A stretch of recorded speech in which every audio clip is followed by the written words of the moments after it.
시간 주신 말씀을 가지고 하나님이 내 편이면 충분합니다 라는 제목으로 말씀을 나누도록 하겠습니다.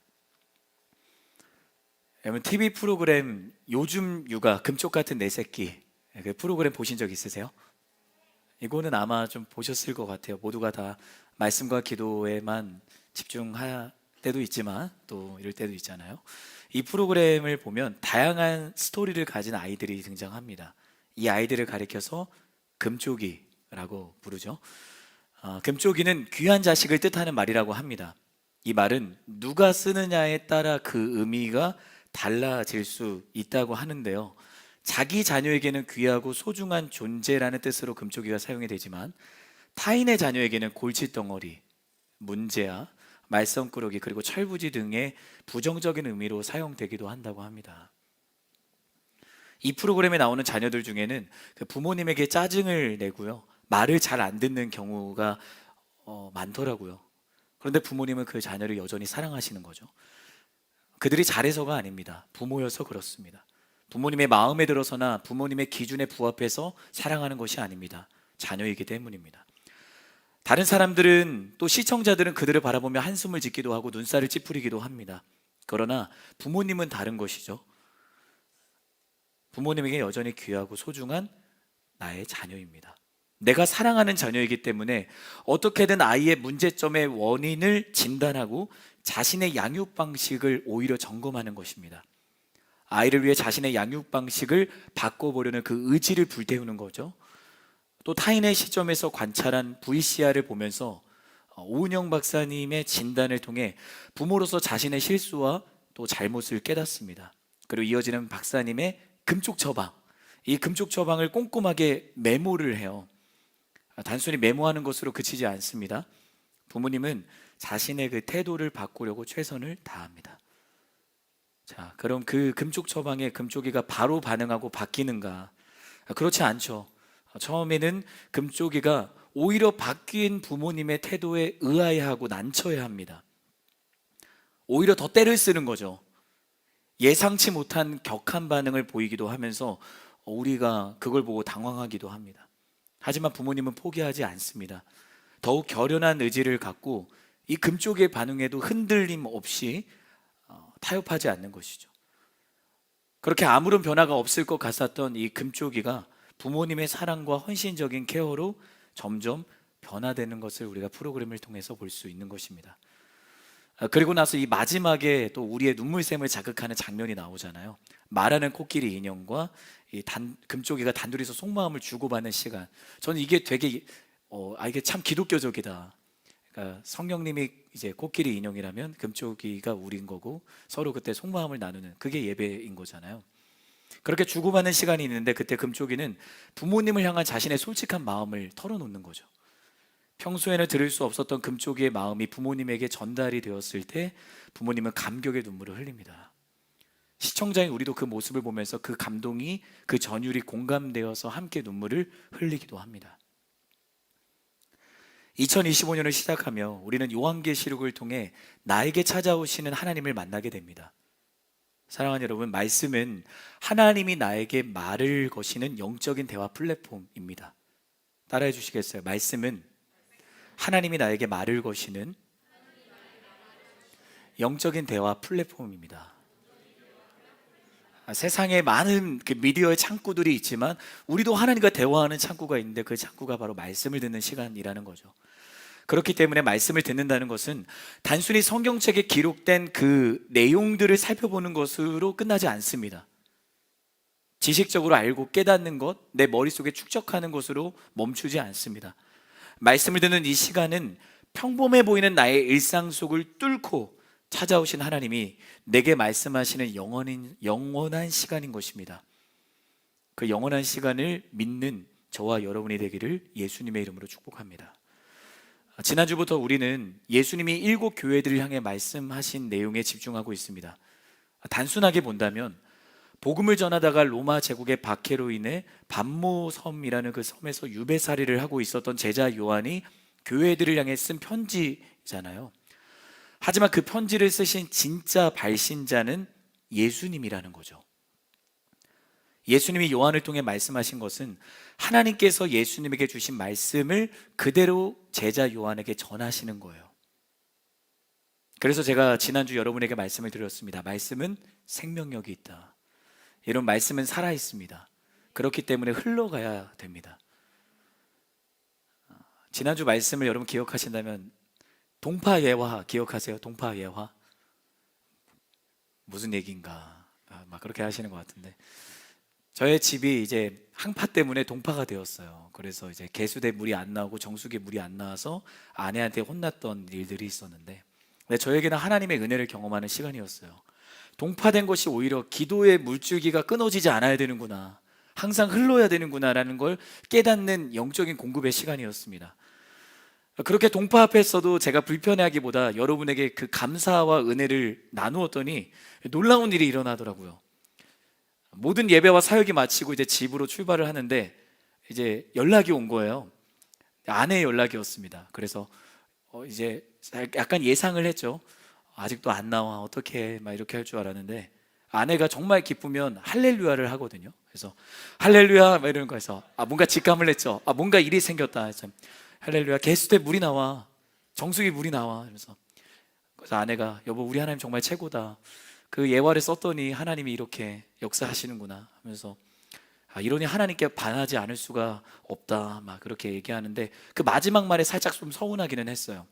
제가 2순위잖아요. 그래서 좀 서글프긴 했지만 그래도 뭐 하나님 1순위니까 감사한 거고. 우리가 지난주에 첫 번째 교회는 에베소 교회를 살펴보았습니다. 첫사랑을 버린 에베소 교회를 향한 하나님의 진단과 처방을 살펴보았습니다.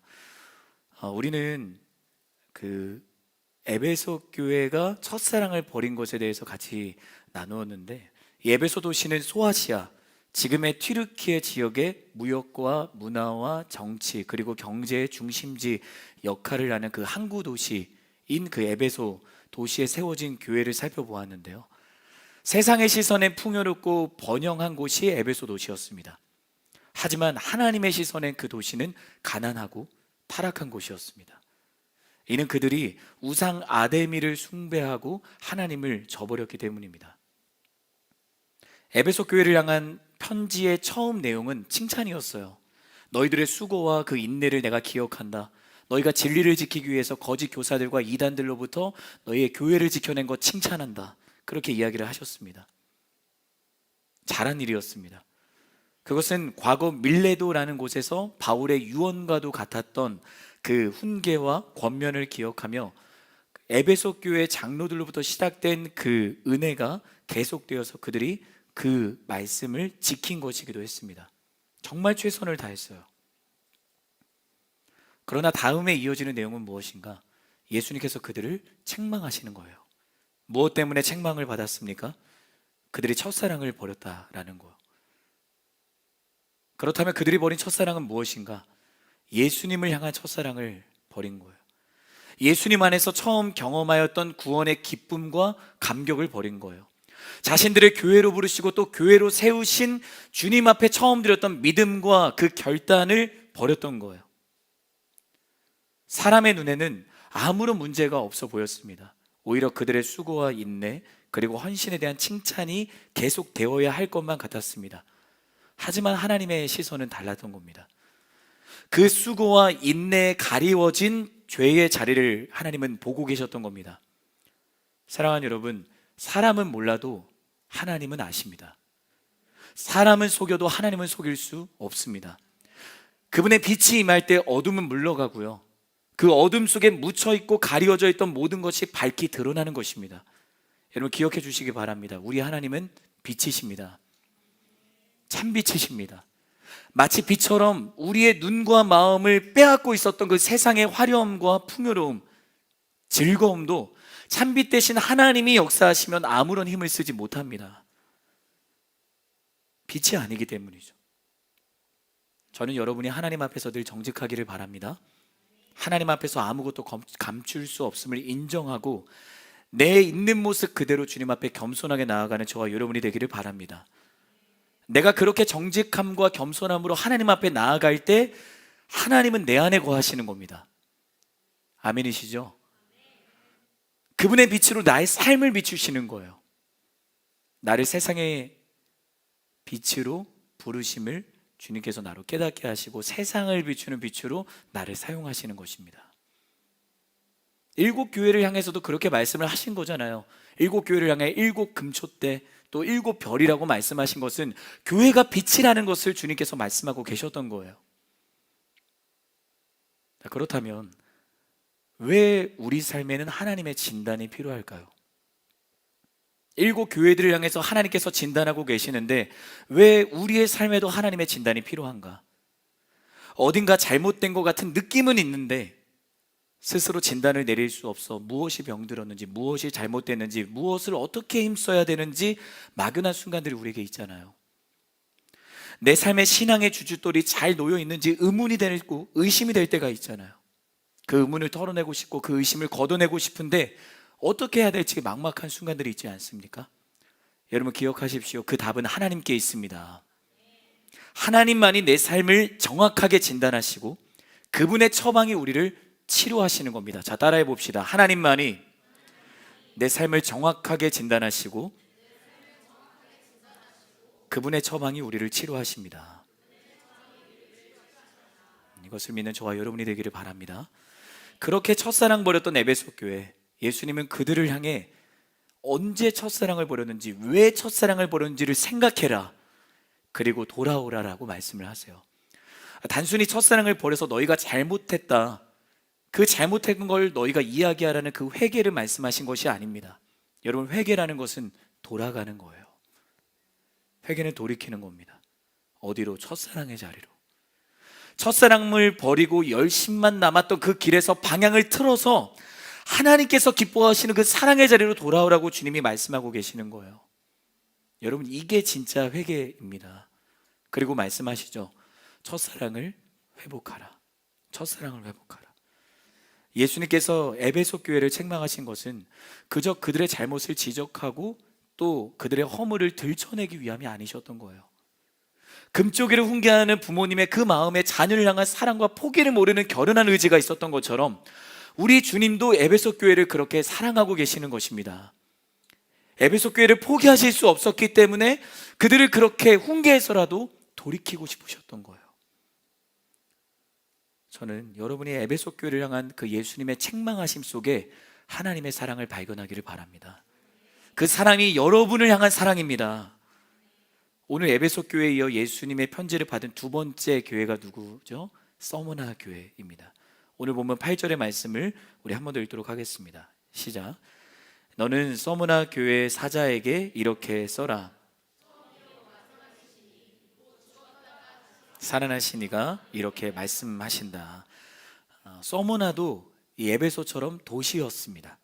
또 에베소와 견줄 만큼 크고 번영했던 도시 중에 하나였다고 합니다. 이 서머나는 에베소에서 북쪽으로 약 60여 킬로미터 정도 떨어진 곳에 있었던 도시라고 하는데요, 20만 명이 넘는 인구가 사는 너무나도 풍요롭고 아름다운 도시였다고 해요.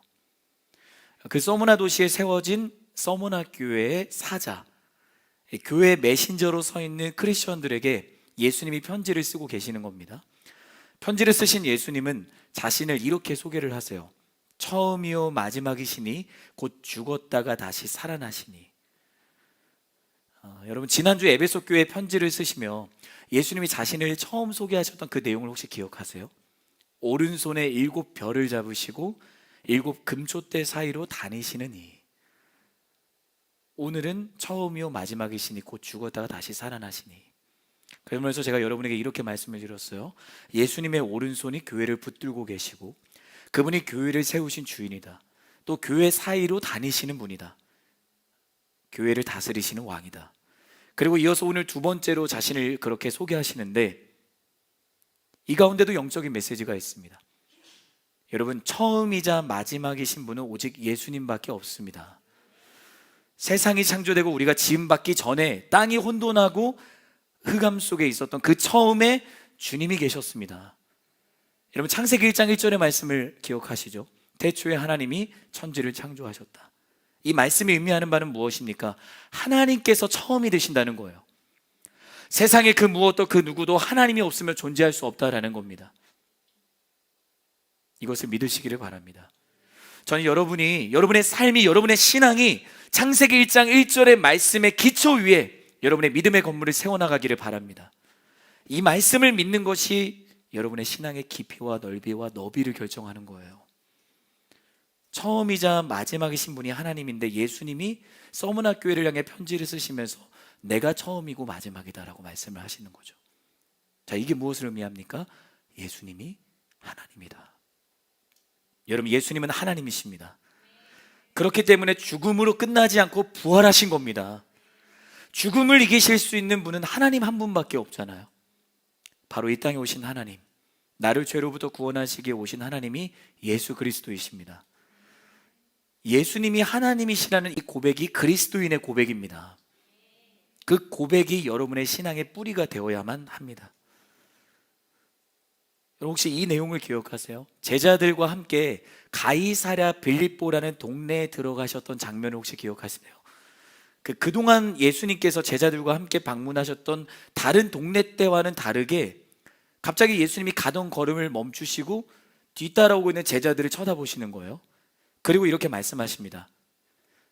사람들이 인자를 누구라고 하느냐? 그들이 대답합니다. 주님, 세례자 요한이라고도 하고 엘리야라고도 합니다. 또 우리가 아는 예레미야나 선지자 중에 한 사람이라고 하는 사람도 있더라고요. 그 말을 듣던 예수님이 다시 제자들에게 말씀하세요. 그러면 너희는 나를 누구라고 하느냐? 그때 주님을 사랑하는 베드로가 대답합니다. 그게 그의 첫 신앙의 고백이었는데 우리 마태복음 16장 16절 하반절의 말씀을 우리 자막을 통해 함께 읽도록 하겠습니다. 같이 읽겠습니다. 시작. 주는 그리스도시며 살아계신 하나님의 아들이십니다. 아멘. 황제 가이사가 통치하고 있던 동네가 빌립보라는 동네였어요. 그곳에 사는 모든 시민들이 황제를 숭배하는 것이 당연했습니다. 황제가 아닌 다른 누군가를 경배한다라는 것은 죽음을 각오하는 고백인 거예요. 예수님이 제자들과 함께 대화를 나누시는 그곳에 제자들만 있었을까요? 아니었을 겁니다. 황제 도시에 살거나 또 살기 위해 오는 사람들이 지나가고 있는 그 와중에 주님이 제자들에게 말씀하신 거죠. 그런데도 베드로는 사람들의 시선은 아랑곳하지 않고 자신 앞에 서 계신 주님만 바라보며 그리스도라고 고백하는 겁니다. 기름 부음 받은 자, 예수님이 나의 왕이 되십니다라고 고백하고 있는 거예요. 어떤 대가를 치를지 알지 못하는 거잖아요. 현장에서 잡히거나 현장에서 사람들에게 정죄의 돌을 맞을 수도 있습니다. 그런데 베드로는 두려움 없이 담대하게 예수님이 나의 왕이 되십니다라고 거침없이 고백하고 있는 것입니다. 저는 베드로의 고백이 여러분의 고백이 되기를 바랍니다. 우리는 세상이라는 이 빌립보 동네에 살아가고 있는 거잖아요. 그때 주님이 나를 따르는 그 걸음 속에서 나에게 말씀하시는 거예요. 너희는 나를 누구라고 하느냐? 그때 우리의 고백이 주님이 나의 왕이 되십니다. 그런 고백이 되어야 하는 겁니다. 우리 이어지는 오늘 본문 9절의 말씀 한 번 더 읽도록 하겠습니다. 시작. 내가 내 환난과 가난을 알지만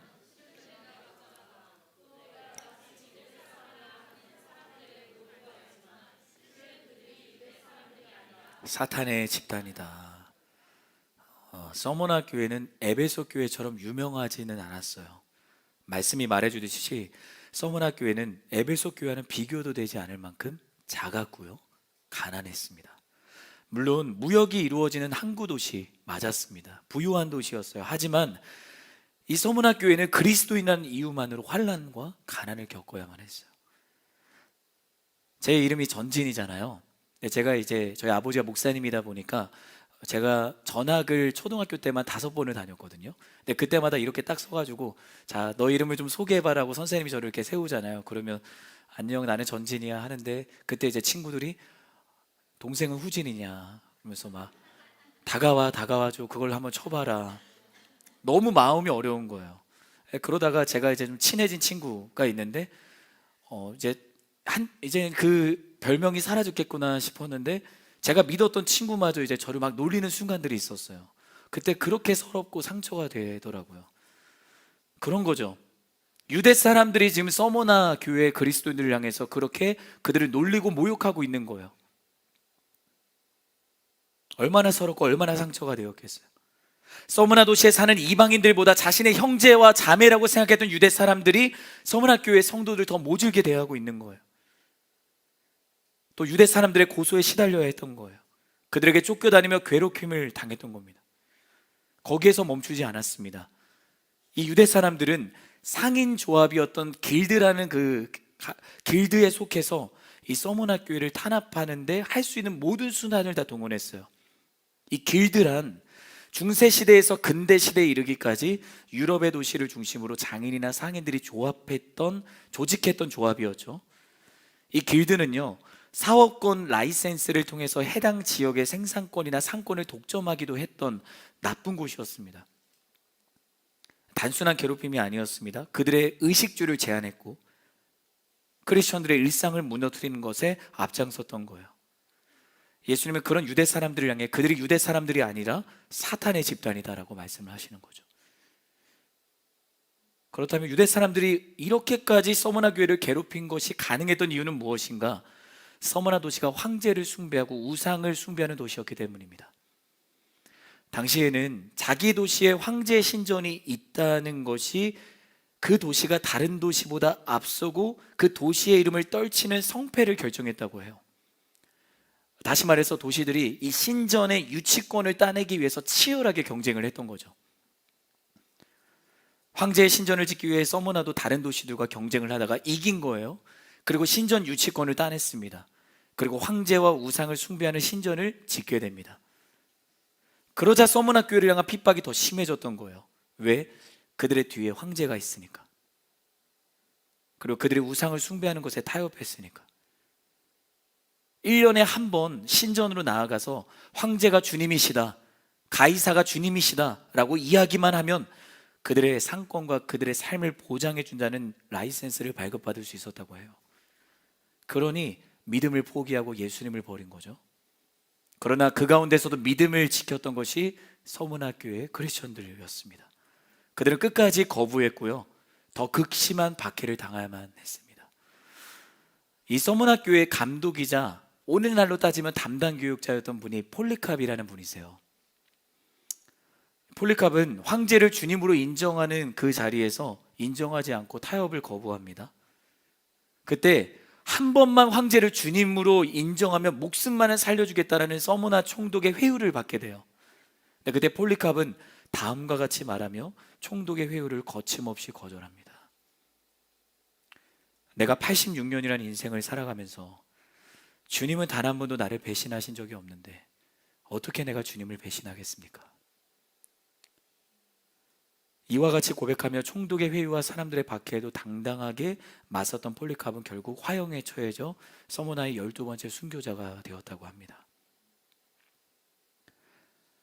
모든 성도들이 그렇게 환난과 가난을 감수했던 거예요. 여러분, 이 서머나라는 이 도시의 이름은 헬라어로는 모략이라는 뜻이래요. 이 모략은 당시 값지고 훌륭한 향료 중에 하나였는데 예수님께서 탄생하실 때 황금과 유향과 함께 드렸던 그 몰약이 바로 그 몰약이에요. 특히 몰약은 두드리고 으깰수록 더욱 아름다운 향기를 뿜어낸다고 합니다. 황제와 우상을 숭배하고 이를 거부하는 교회와 성도들을 사로잡고 핍박하며 황제의 마음을 사서 화려한 부를 누리게 되었던 이 서머나 도시, 세상의 기준으로는 남부럽지 않은 향기를 뿜어내는 도시였을지 모릅니다. 세상의 향기를 내는 도시였을지 몰라도, 그런 유대 사람들일지 몰라도 하나님의 시선에서는 죄의 더러움이 덕지덕지 붙어서 악취가 나는 비참하고 황폐한 이들이었을 뿐입니다. 여러분, 나는 하나님이 보실 때 과연 아름다운 향기를 내고 있는가?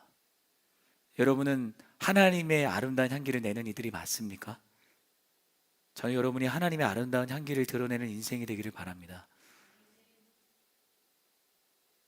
만일 내가 그렇지 않다면 죄의 악취 속에 내 영혼이 마비된 채 살아가고 있을 때는 없는가?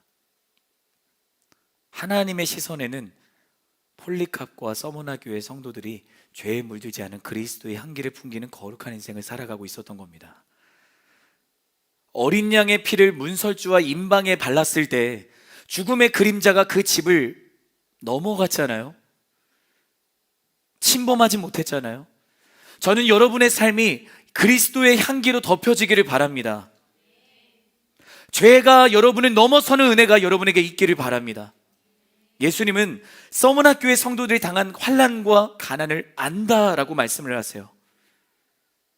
삶이 힘들고 어려운 순간에도 나를 알아주는 사람이 있을 때 내가 힘이 나는 거잖아요. 다시 일어설 수 있잖아요. 주님이 나를 알아주신다면, 주님이 나의 그 작은 순종과 몸부림을 알아주신다면 우리는 다시 일어설 수 있는 겁니다. 하지만 세상에 예수를 믿지 않은 사람들은 너무도 분주하게 살아갑니다. 왜요? 세상을 살아가며 자신이 알아주기를 바라기 때문에, 알아주기 바라는 만큼 분주하게 살아갑니다. 알아주는 이가 많아질수록 분주한 자리로 자신을 거칠게 내뭅니다. 그런데 아무리 바빠져도 기쁨이 없어요. 분주하게 살아가는 만큼 알아주는 사람은 많아졌는데 마음속의 빈자리는 여전히 텅 빈 채 살아가고 있는 거예요. 이상하지 않습니까? 더 분주하게 살아가고 더 물질은 풍요로워지고 더 윤택한 삶을 살아가는데 그들의 일상은 기쁘지 않은 거예요. 왜? 하나님이 없기 때문입니다. 그래서 기쁘지 않은 거예요. 하나님이 나를 알아주시는 그 구원의 기쁨만이 내 마음의 빈자리를 채울 수 있는데, 그분만이 나의 빈자리를 가득 채우실 수 있는데 세상의 다른 것들로 그 빈자리를 채우려고 하기 때문에 기쁘지 않은 겁니다. 여러분 기억하여 주시기 바랍니다. 세상의 모든 사람들이 다 나를 안다고 해도 하나님이 내가 너를 안다는 그 한마디보다는 크지 못합니다. 여러분의 인생을 주님이 아십니다. 저는 여러분에게 이러한 이상한 일이 일어나기를 바라요. 여러분, 우리는 세상의 시선에서 이상한 사람들입니다. 하지만 그 인생이 복된 인생이에요. 주님이 순종의 걸음 가운데 내가 겪는 그 환난과 수치와 억울함을 아신다면 그것만으로 충분한 거죠. 때때로 순종의 자리에서 겪는 수치, 사람들의 따가운 눈총과 괴롭힘, 그 모든 것을 주님이 아십니다. 우리가 이 사실을 믿고 나아갈 때 내 안에 슬픔과 분노와 억울함과 원망이 사라지는 거예요. 요동치던 감정들이 거친 파도가 잔잔해지듯 평안을 찾게 되는 것입니다. 자, 이 시간 서로를 바라보시며 우리 이렇게 축복하겠습니다. 주님이 아십니다. 한 번 더 말해줄까요? 그러면 충분합니다. 이어지는 10절과 11절의 말씀 같이 읽도록 하겠습니다. 시작. 너는 고난당할 것을 두려워하지 마라.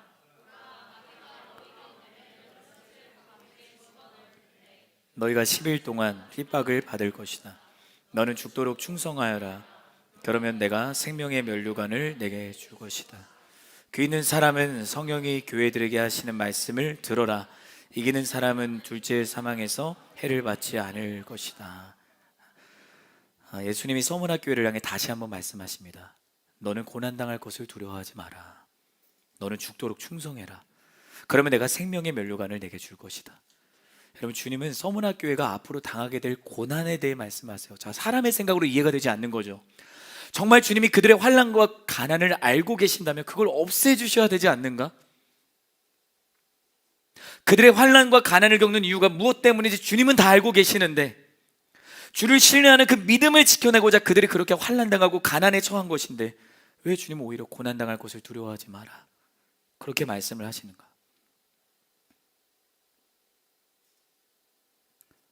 결론입니다.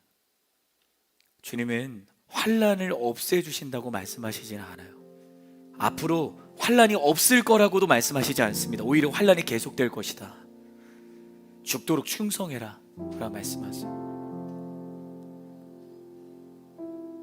여러분, 목과 망치는 목수에게 있어서 너무나도 유용한 도구잖아요. 그러나 만일 못이 인격이 있다고 생각을 한다면, 지성과 감성이 있다고 생각하면 못은 다르게 말할 거예요. 왜냐하면 목수가 망치로 자신을 보이지 않도록 계속 치잖아요. 그러니까 너무 아프고 힘들고 짜증나니까. 그러나 못이 모르는 것이 있습니다. 목수의 손에 든 망치가 자신을 향하고 또 못이 나무에 박힐 때 그 나무들이 서로 연결되어 집이 세워진다는 것을 말이죠. 그 순간은 목수의 손길에 그대로 따르는 것이 아프고 고난이지만 그 고난을 견뎌내면 사람들을 비바람과 폭풍과 어둠 속으로 지키는 집의 일부가 된다는 것을 못은 모르는 거예요.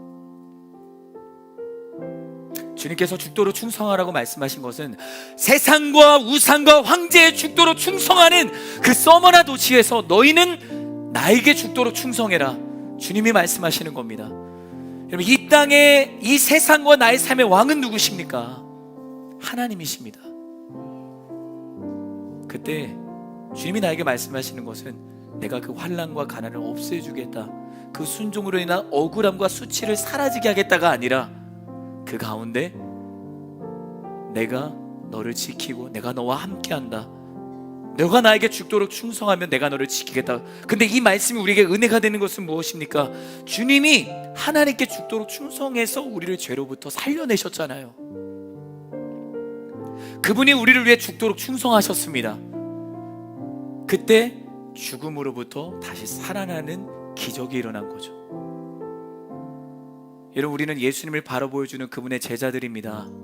그분을 따르는 사람들입니다. 그분을 사랑하는 사람들입니다. 그렇다면 주님이 말씀하시는 죽도록 충성하라가 오히려 내가 너를 죽기까지 사랑한다, 이 말씀으로 들려지기를 주님의 이름으로 축복합니다. 예수님께 충성할 때 주님은 우리의 삶을 기억하여 주실 거고요, 끝까지 우리의 편이 되어 주실 거예요. 하나님이 여러분의 편이십니다. 하나님이 당신의 편이십니다. 하나님이 나의 편이 되십니다. 하나님이 내 편이면 충분합니다.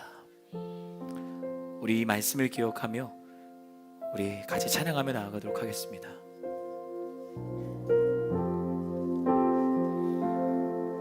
다 같이 일어나서 찬양합시다. 나의 모습, 나의 모습, 나의 소유, 주님 앞에 모두 드립니다. 모든 아픔, 모든 기쁨, 모든 기쁨, 내 모든 눈물 받아주소서. 한 번 더 고백합시다. 나의 모습, 나의 모습, 나의 소유, 주님 앞에 모두 드립니다. 모든 아픔, 모든 기쁨, 모든 기쁨, 내 모든 눈물 받아주소서. 고백합니다. 나의 생명을 드리니, 나의 생명을 드리니 주 영광 위하여 사용하옵소서. 사용하옵소서. 내가 사는 날 동안에 주를 찬양하며 기쁨의 제물 되리. 나를 받아주소서. 나를 받아주소서. 우리 2절로 고백합시다. 어제 일과 내일 일도, 어제 일과 내일 일도 꿈과 희망 모두 드립니다.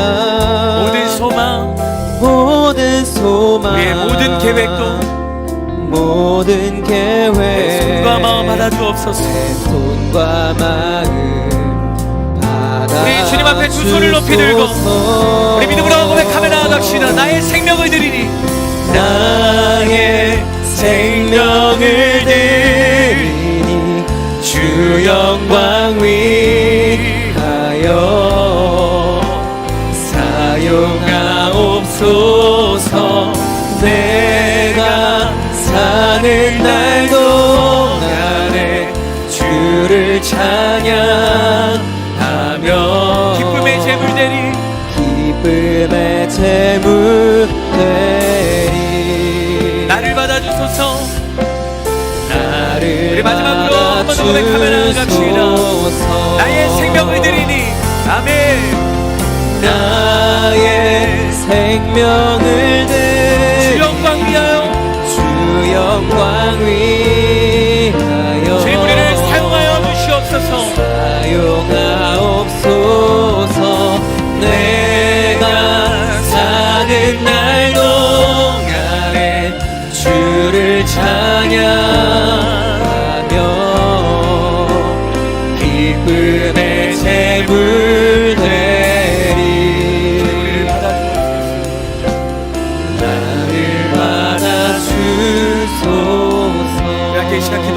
우리가 기도할 때 사랑하는 여러분, 우리가 서머나 교회와 같이 때로 예수님을 따르는 그 순종의 걸음 가운데 내가 예상하지 못하는 크고 작은 환난과 또 수치를 당할 때가 있죠. 그런데 여러분, 주님이 아십니다.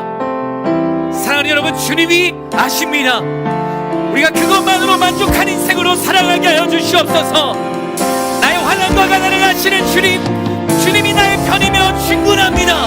그렇게 믿음으로 선포하는 하나님의 사람들 되게 하여 주옵소서. 시간 주님의 이름으로 외치고 우리 기도하며 나아가겠습니다. 주여, 사랑하는 아버지 하나님 감사합니다.